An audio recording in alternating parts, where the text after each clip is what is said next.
Just are those winds out there kicking up?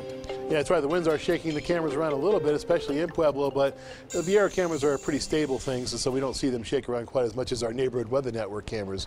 Wait till I show you what the Chieftain Studio one looks like in a few minutes.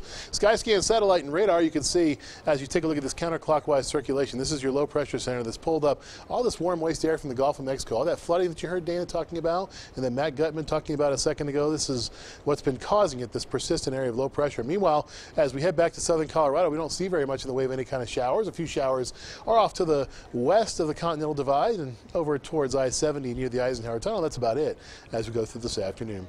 Winds are the really big story in our weather today, and I mean really big story. Look how gusty they're going to be this afternoon. And remember, these are the sustained winds. Gusts are even higher than this. They'll be as high as 45 miles per hour at times. These are the sustained winds that show up as being over 30 miles per hour for several hours running in Canyon City, Pueblo, and near 30 miles per hour in Colorado Springs. So, bottom line, it's going to be a very windy afternoon. In the mountains, all the way to the Kansas line, except here the conditions are somewhat drier, so we have red flag warnings from 1 o'clock until 7 o'clock here at John mentioned how it starts in a few minutes, and it goes all the way from I-25 to the Kansas line as we go through the rest of the afternoon.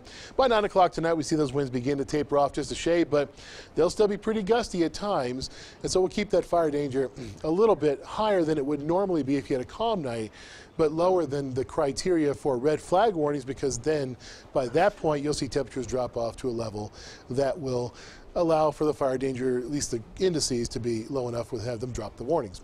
Skycast, as we go through the rest of our Monday, is going to call for a chance for some snow, mainly west of the Divide. You see what your Skycast is predicting. We're also going to see another storm system make its way onshore and dive to the south and eventually push off to our south as we go through the next couple of days.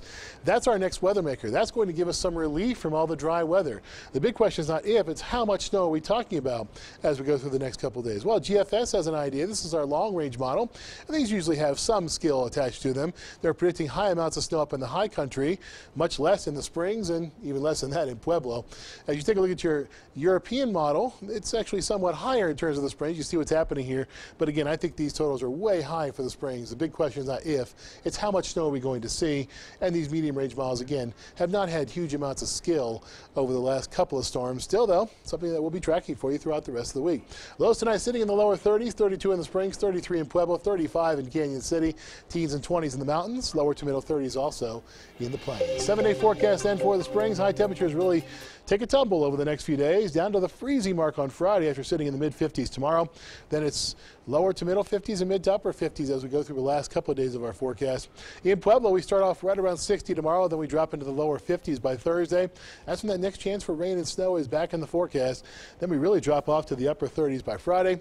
Lower 60s take us into and out of our weekend. Canyon City, we'll see temperatures in the lower to middle 50s at first couple of days, first 3 days in fact. Then it's mid to upper 30s on Friday. Upper 40s, eventually near 60 again on Sunday, and we'll reach 60 as we go through the early portion of the next work week. 40 on Tuesday in Teller County, down to the middle 30s and eventually upper 20s as we go throughout the rest of our work week, and then temperatures rise back up.